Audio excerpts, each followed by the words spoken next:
Food that is good for us is an important aspect of healthy living, of course, but even what we're told is healthy can be full of toxins. So here to help us tame those toxins is award-winning host and best-selling author of Your Healthiest Healthy, Samantha Harris. Welcome, Samantha. I want to say, I said award-winning, but Emmy award-winning host, my dear friend. Right. Hi, And great to see you. journalist. I'm glad to see both of you. But Cam, Yeah, being a cancer survivor, thank you. you know how much I love you and adore you, and I am glad that you are here and strong and healthy. And I love you. Thank you. It's my first time seeing you since this whole cancer craziness. I appreciate your support and reaching out to me through all that. Thank you very much.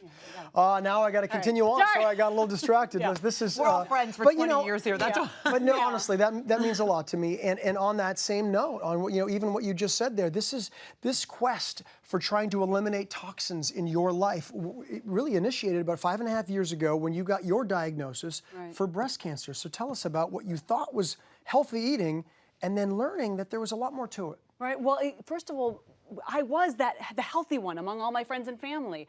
Even though I grew up in Minnesota, land of cows and big dairy, eating lots of slabs of meat, I eventually moved to LA, and I was the one eating the skinless, boneless chicken breast and the egg whites and the cheeseless pizza. And I was always fit and active and doing hikes and biking and doing lots of activity that, like you, Cam, we were sort of what people thought as the healthy one. But no matter how you take care of your health, sometimes there's more. So I was healthy, but being blindsided at 40 with a 3 and a 6-year-old at home, and no hereditary link. I'm now an ambassador for Susan G. Komen, and being that this is Breast Cancer Awareness Month, 1 in 8 women will be diagnosed over the course of her lifetime with invasive breast cancer.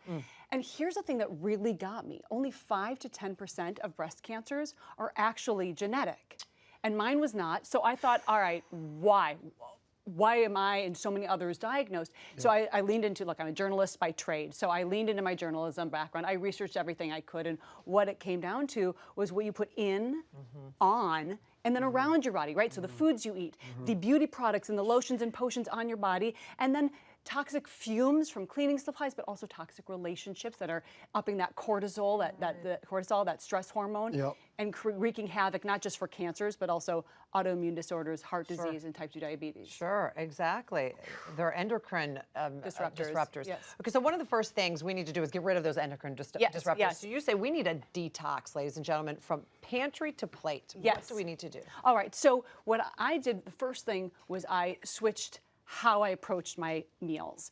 Again, growing up in Minnesota, it was a slab of meat, front and center, right? That was the focal point, with maybe a little bit of veggies, a little bit of grains. So we need to flip our perspective by flipping our plate. I like that. And so you fill your plate up at every meal at least half full of veggies. So what that might look like is morning smoothie, add some spinach and kale. Then you get to lunch. For me, that's a big chopped salad, chock full of a myriad of colors of the rainbow vegetables. Dinner might be a black bean burger and some roasted veggies.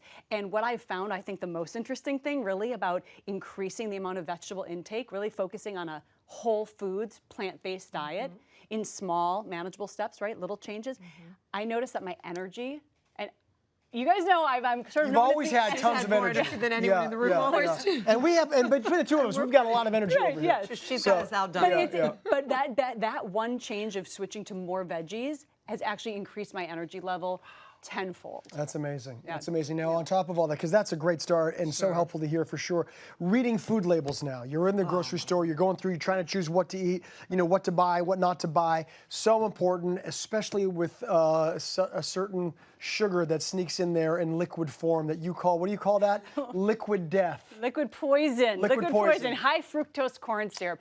It is one of the easiest things to get rid of, and it's actually, when making small, manageable changes in your daily life to reach your healthiest healthy, when it comes to the food and the nutrition part of it, an easy swap is getting rid of high fructose corn syrup. And so when you are reading the labels, right, so here we have the labels, and you can really see the sugars are highlighted. And see, when you read the ingredients labels, high fructose corn syrup is right there, and you want to get rid of it. On the right of your screen, this is showing when there is no high fructose corn syrup or other added sugars, you have 0 added sugars, which is better for your body. Not just high fructose corn syrup. They have 7,000, not really 7,000, but so many different names for sugars that the manufacturers hide in there for you. They've become very clever. They and you have them in your book, by the way. Anything that ends with OSE, things that don't even sound like sugar are actually sugars. we have to take charge. The marketing gurus of these big food companies slap labels like heart healthy, boosts immunity. And so you're like, great, let me just take that home and put it in my pantry and feed it to my kids. But no, it's not. You have to be an empowered consumer. And to do that, you have to read those ingredients labels. You have to be an advocate for yourself. Now, it's not just in our foods, it's also in our pots and pans, Samantha. There's so many toxins lurking in there. Right, well, right. So not just about how you're eating your food, but how you're preparing your food, how you're storing your food. We quickly go to a nonstick pan, right? So it's made with Teflon. When you cook over high heat, it's releasing fumes that actually can give people something that scientists call the Teflon flu. I kid you not. It's flu-like symptoms when you're cooking over high heat over the stove. So that leads you to the storage, right? So plastic, we're always throwing stuff into our plastic containers. How can we then mitigate the leaching of the chemicals? And BPA is very dangerous. It is a cocktail of chemicals that can lead to cancer and heart disease and a host of issues. So, but you think, okay, well, but that's all right. I'm choosing BPA-free plastic and I'm popping that in the microwave because it says microwave safe.